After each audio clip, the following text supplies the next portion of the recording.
Kraft presents The Great Gildersleeve. Yeah.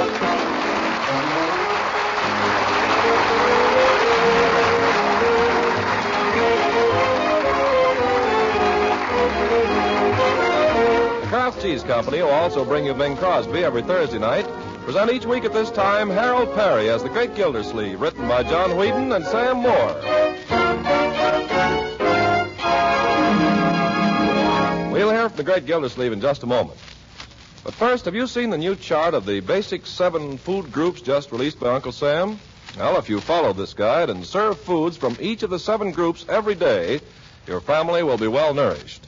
The chart includes margarine fortified with vitamin A. So if you serve Parquet, the vitamin A fortified margarine made by Kraft, you're meeting an important requirement of good nutrition and being doubly economical at the same time. For besides costing so little cash, Parquet margarine takes only 5 red ration points a pound. It's one of the best energy foods you can serve, and what's more, Parquet is famous for flavor. It's a wonderfully satisfying spread for bread, an appetizing seasoning for hot vegetables, and a real flavor shortening for baking. Yes, and it's grand for pan frying, too. So for fine flavor, for double economy, and for good nutrition every day, serve Parquet, P-A-R-K-A-Y, Parquet margarine made by Kraft.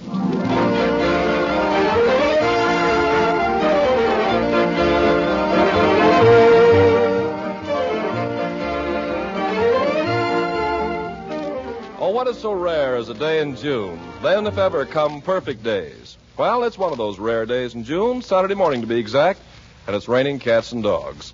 Summerfield's water commissioner stands glumly at a window in his living room, watching the water come down and wishing that he'd gone to the office anyway. For Marjorie, his niece, is giving a shower for Lila, his intended bride, and he's been asked to stand by to help with the preparations. Rain, rain, go away. Let's get out this room first, Bertie. Yes, sir. A fine day, fine for ducks. There's a speck of dust anywhere. Mrs. Pettibone is sure to notice it. Mrs. Pettibone, that old hen? I don't see why we have to invite her. Now, Uncle Mort, this is not your party. Mrs. Pettibone happens to be a friend of Lila's. Well, I happen to be a friend of Lila's, too, and I notice I'm not invited. Men never come to showers. You know that. I don't want to come to your old shower anyway. Wouldn't come if you paid me. Well, then what are you complaining about? Now, Bertie, when the ladies arrive... Who's complaining? I merely remarked that Mrs. Pettibone is an old hen. I have a right to my opinion, haven't I? When the ladies arrive, Bertie... You haven't answered my question.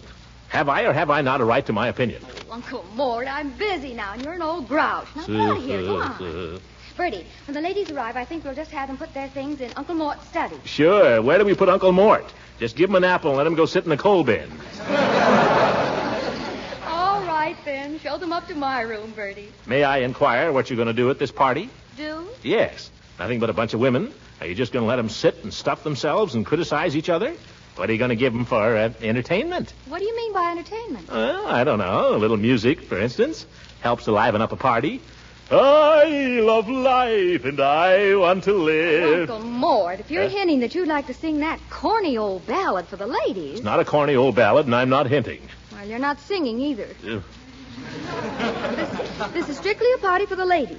Now, Bertie, when it comes time to serve the food, we'll set up the card tables. But, Miss Marjorie, we only got one card table, and that one's weak in the knees. Well, Uncle Mort's going to see if he can borrow some. Uncle Mort? Oh, I'm just waiting for it to clear up a little, my dear. That's what I'm doing now, waiting. I don't think it's ever going to clear up, do you? Well, you can't tell. I'm keeping an eye on it. You know the old saying, rain before 7, clear before 11. Eh, Bertie? Yes, sir. Well, how do you know what was doing before 7? You didn't get up till 8:30. Well, that's another old saying, Bertie. Up before 7, dead before 11. You know, you're not much help. You really aren't. Ben doesn't get here pretty soon. I don't know what I'm going to do. I'm going crazy here. I've got a million things. Now, calm yourself, my dear. Calm down. Haste makes waste, you know. What I want to know is what makes haste. Yeah, very good. Just get you moving, Uncle Mort. There's a car pulling up in front right now, Miss Marjorie. Got a busted fender like Mr. Ben. Oh, thank goodness. Now maybe we'll get something done. Yeah, it's about time. Ben has been holding us up here. Yep, and he's got Leroy with him. Leroy? Why isn't Leroy at the drugstore? He's supposed to be at work. Here they come hot putting it up the walk. Man, look at that rain. Worse than the Johnstown flood. Well, let them in, Bertie. They'll be soaked. My goodness, come in quick. Oh, kind of wet. Well, hello, Ben. Isn't it an awful day? Yeah, kind of wet. Leroy, don't throw that raincoat on the floor. How are you, Ben? Fine. Kind of wet. Leroy, I'd like to know what you're doing home at this hour. Leroy, what's the matter?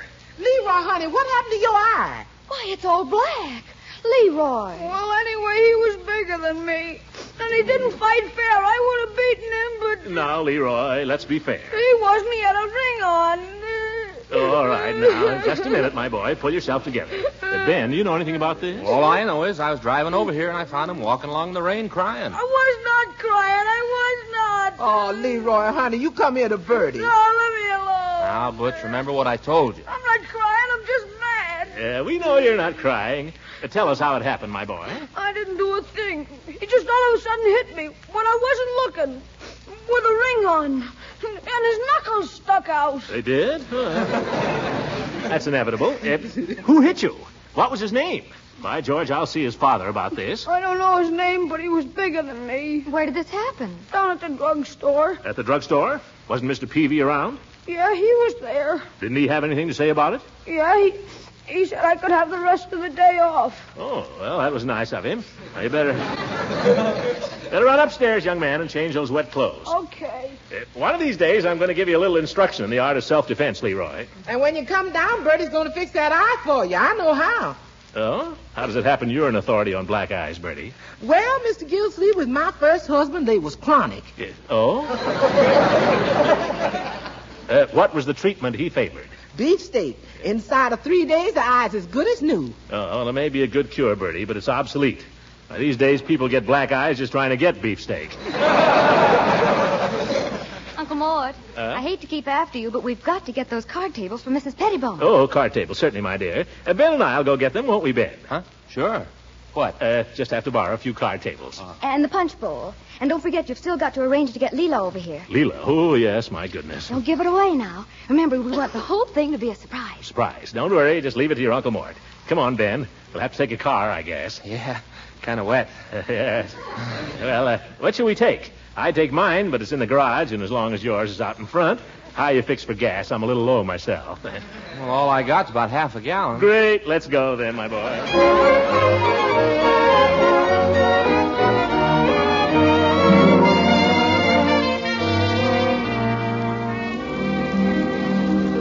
Yeah, this is it, Ben. Yeah. Dr. Manfred Pettibone. Manfred? Yeah, he must have studied medicine so people would call him Doc. Where's the doorbell? Wouldn't you think a doctor would have a doorbell? Well, maybe that's it. Right there. What? For goodness sake, a bell you twist? I haven't seen one of those in 20 years. Listen to this, Ben. I'll be darned. Look out, here she comes, the old... Oh, how do you do, Mrs. Pettibone? Well, Mr. Gildersleeve. Oh, I'm sorry, but Dr. Pettibone is at his office. But I came to see you. I didn't come to see the doctor. Why? Oh, my goodness, this hasn't happened in some years. Do come in out of the rain, Mr. Gildersleeve, and Mr. This is Ben Waterford, Mrs. Pettibone. He brought me over. Yeah, I drove. I see. Well, do come in, Mr. Waterford. Thanks. Oh, now I know who Mr. Waterford is. You're the young man who's been casting sheep's eyes at Marjorie for so long, aren't you? Oh, no, I just been hanging around. Oh, now, I imagine you've been hanging around Marjorie the way a bumblebee hangs around a flower garden. Every once in a while, that old bee steals a little honey. Not me. I never even touch anything.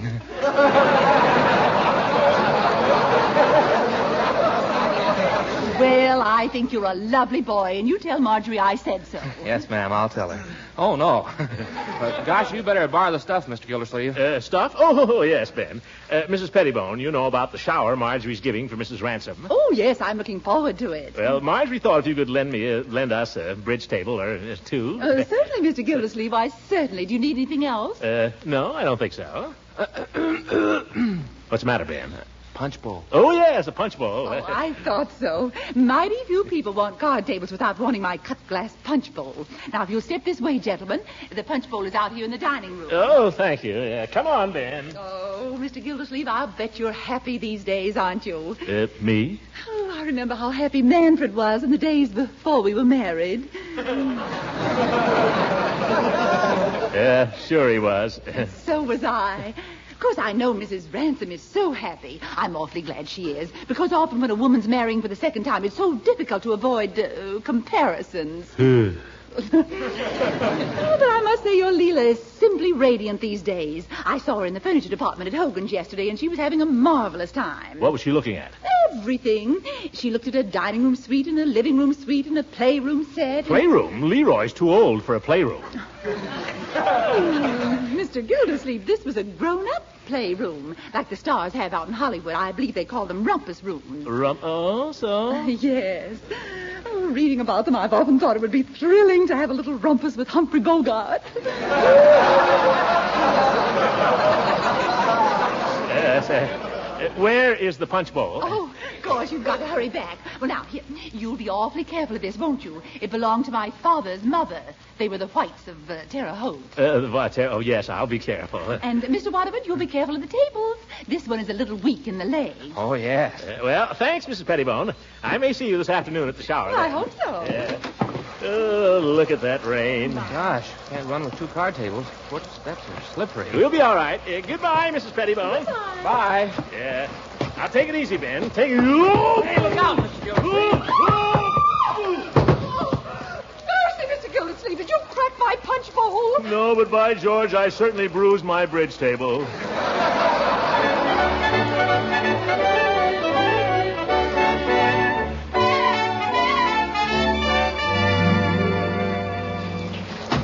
Wait here, Ben. I won't be but a minute. Okay.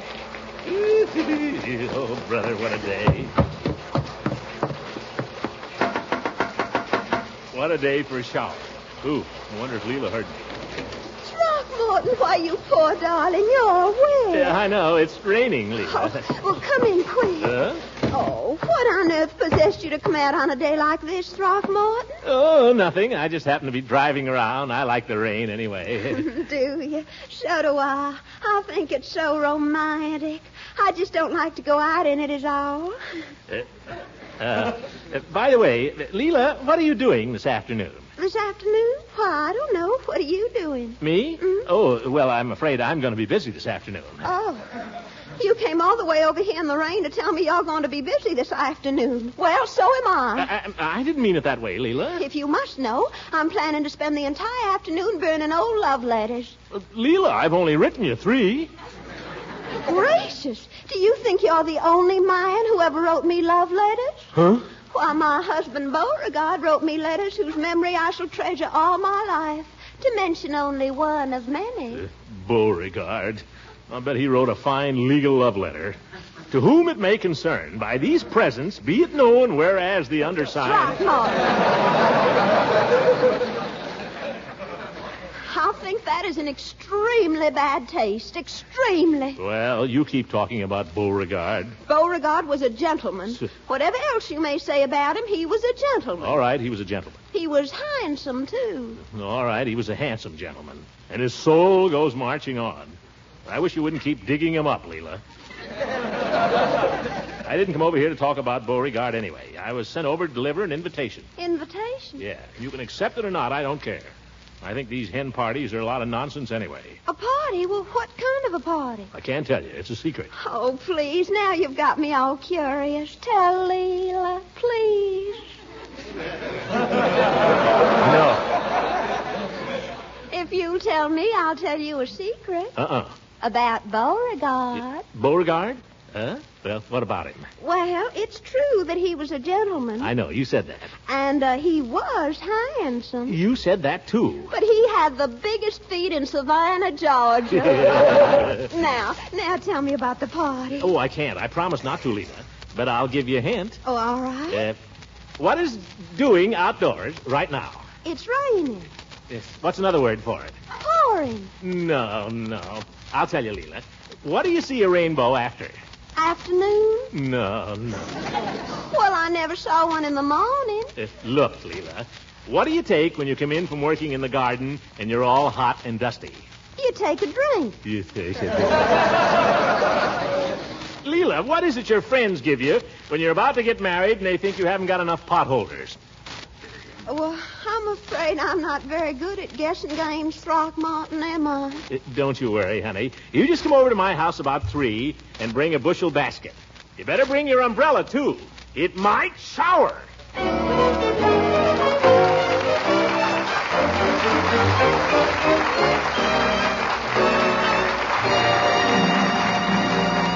great Gildersleeve will be with us again in just a few seconds. Meanwhile, do you know that there are two people you can help by planning your grocery shopping in advance these days? The first one is you. Yes, you'll find that planning family menus for several days ahead saves a lot of nervous wear and tear and makes those precious ration points go farther. What's more, if you'll do your shopping early in the day and early in the week, you'll find that your grocer is more likely to have on hand the foods that you've planned to buy.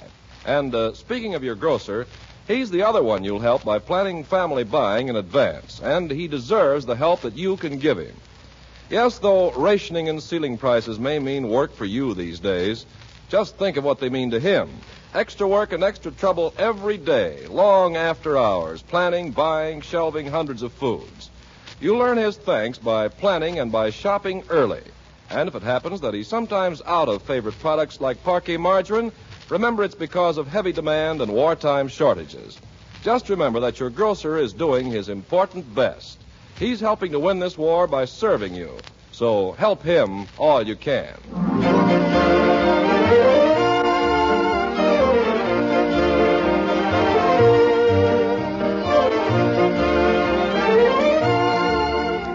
Now let's see what's happening to the great Gildersleeve. In all the confusion of getting the house ready for Lila's shower, the head of the house has become something of an orphan. For lunch, he was handed a meager sandwich and a glass of milk and told to eat them in the laundry. And now he's been dispatched to the drugstore with Leroy to pick up the party ice cream. For some reason, Leroy prefers to wait in the car outside while his uncle goes into the shop. By George. Hello, Mr. Gildersleeve. Oh, Phoebe. Did you order this weather? No, Mr. Gildersleeve, I didn't, but I ordered an extra supply of Alcazino on the strength of it. Alcazino? For colds. I never use the stuff. It cures a cold, does it? Well, no, I wouldn't say that. But it goes well with it. Does no harm and has a mildly unpleasant taste. Yeah, well, I'll have to try it sometime. Did Marjorie phone you about the ice cream, Peavy? Yes. Yes, she did. I have it waiting for you all wrapped up. Good.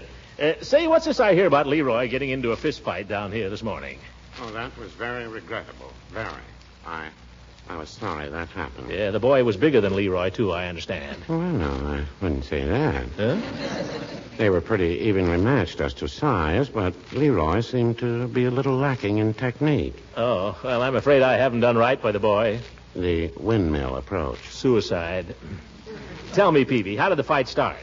Well, that I really couldn't say, Mr. Gildersleeve. I was in the prescription department back there, and suddenly I was awakened by the sound of voices. It seemed to be some kind of an altercation. Oh, what was the fight about? Well, I believe it had to do with the comic books. It seems Leroy ordered the boy to keep his hands off them, and the boy refused. So Leroy took steps. I was sorry it happened. Well, I guess it didn't do him any harm, but it was nice of you to let him off for the rest of the day, Peavy. Oh. Is that what he told you? Yeah. What do you mean? Well, the fact of the matter is I dispensed with Leroy's services.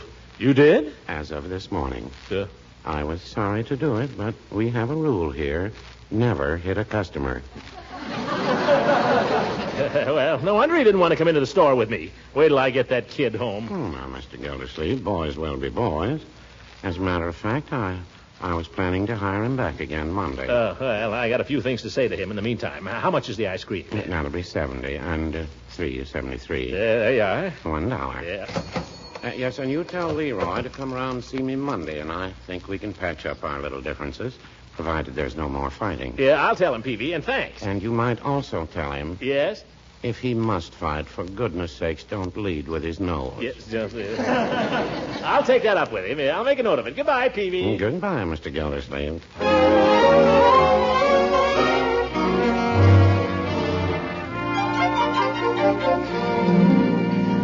Uncle Mort, what time did you tell Mrs. Ransom to come? 3, my dear. And don't worry, the tables and everything look wonderful. Oh, thank you.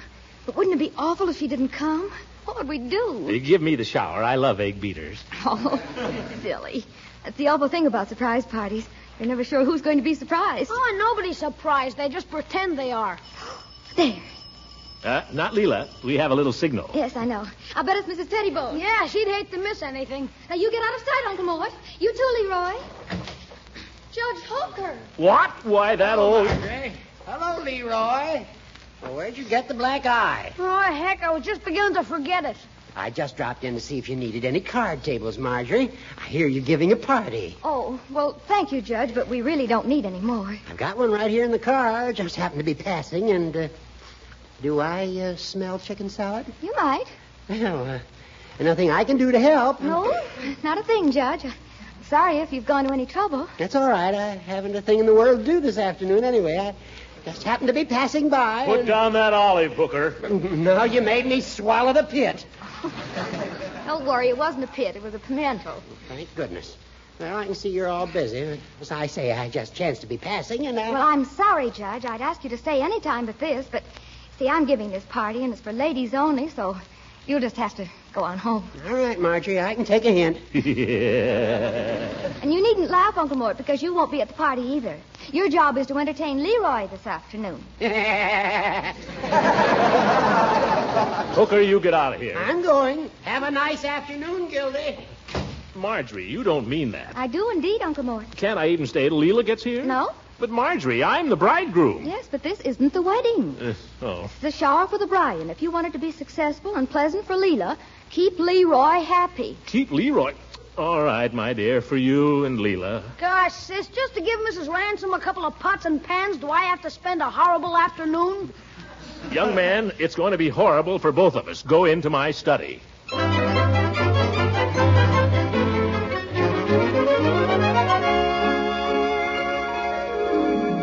Leroy. Yeah, Unc? See if you can look through this keyhole and tell me what's going on. Okay. Gosh, can't see very much. Looks like a hippopotamus dead ahead. That's Mrs. Pettibone. Could be. Oh, that's Lila's ring. We have a little signal. Oh, here she comes, girls. Yeah. Let me get that keyhole, Leroy. Take it. You can't see a thing. Shh. Listen. Gee, Unc, you can't see anything. Let's play checkers. Shh. Quiet. They're talking about me. Who is? Mrs. Ransom. What did she say? She said she was going to marry the most wonderful man in the world. Well, no, I wouldn't say that. Leroy, you're getting just like Peavy. Well, no. Leroy, don't keep saying that. Sorry, Unc, I didn't know I was saying anything. Now they've all gone in the dining room for the presents. Wish I could see Lila's face when she catches sight of all that chickenware. Yeah. Kitchenware. How about a game of checkers? What? I said, how about a game of checkers? Checkers? Yeah. Now, Leroy, you lost 2 of the men. Well, then you suggest something. Yeah, we could settle down with a nice book. Unc, this is Saturday. It's as good a day to read as any. Don't you think Abraham Lincoln read on Saturdays? I know, Unc, but I don't think I'm presidential timber. Yeah. Frankly, I don't either, Leroy. Wait a minute, I've got an idea. What? We'll go down in the cellar and I'll give you a boxing lesson. Oh, gee, Unc, with my black eye and everything, I might get hurt. Don't worry, I won't hit you in the eye. I don't like the idea, Unc. You're pretty strong. Leroy, this will do you good. Make a man out of you. Put spring in your step and sparkle in your good eye. I love life and I want to live. Oh, for corn's I sake. love life. Lord, they can hear you all over the house. Oh, but I... All right, Leroy, come down in the cellar and I'll... Come on.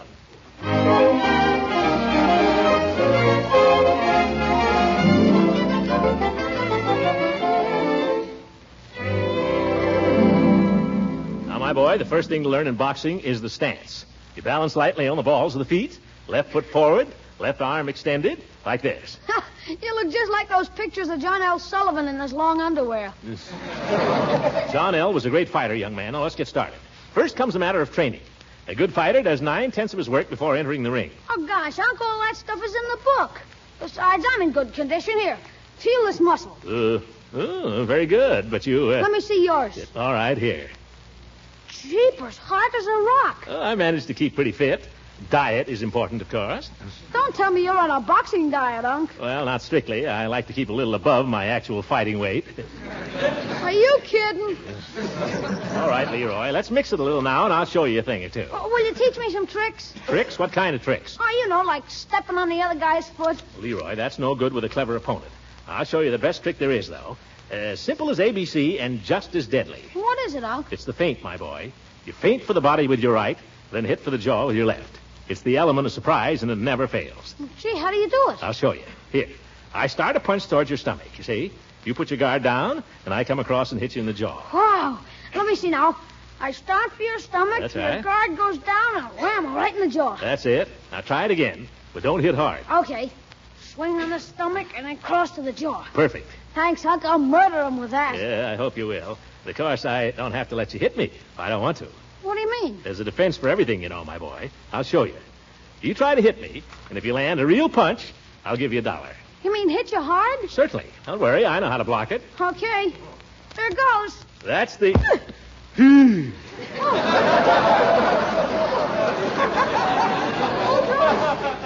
I forgot to faint. Unc, what's the matter? I can't breathe. Unc, I'm sorry. I didn't mean it. Help! Find me, Bertie, help! Oh, gosh, what'll I do? Mr. Gildersleeve, what are you doing to that child? I hit him, Bertie. Uncle Mort, I asked you to keep Leroy happy. He did, Ma, he did. Oh, I see.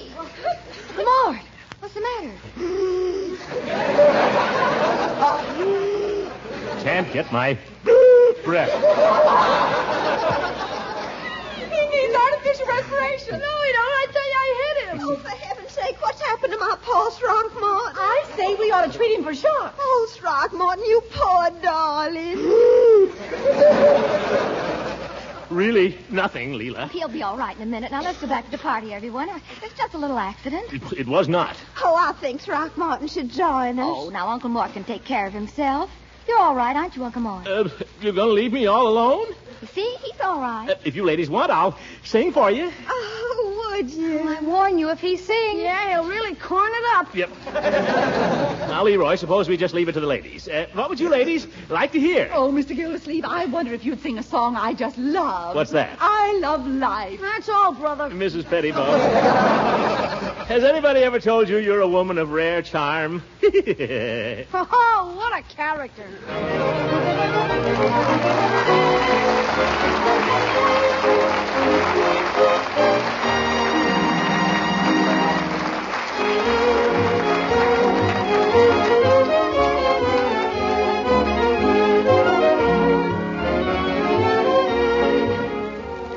Oh, look at all the presents. Just think there really, truly are, Throckmorton, for our own little house. Yeah, quite a haul, Leila. Look at that cute little breakfast set. Oh, breakfast in bed. Don't you love it? That's the greatest luxury in the world.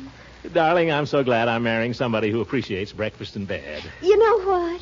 I love to think of us living all by ourselves way off somewhere in a tiny cottage. With geraniums. With geraniums. And we wouldn't have a care in the world. Every morning just sleep late as you please. Yeah. Till finally I open my eyes and there you are tiptoeing in with my tray. Leila, I've just decided something. What? We're going to take Bertie on our honeymoon. Good night, everybody.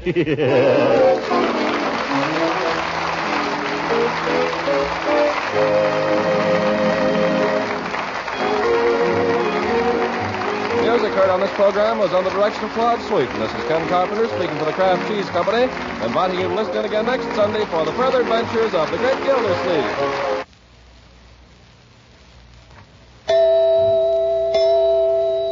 Can any of you remember the old Broadway hit play called Come Out of the Kitchen? Well, that's a good slogan for these days when the Victory Garden needs attention and there are so many other important jobs to do. Well, the product called Kraft Dinner is a dandy to cut down your cooking time. For with Kraft Dinner, you cook a grand dinner main dish of macaroni and cheese in just 7 minutes by the clock. In Kraft Dinner, you have an exceptional red ration point value, a generous, nutritious main dish. Ask your grocer for Kraft Dinner tomorrow. This program came to you from Hollywood. This is the National Broadcasting Company.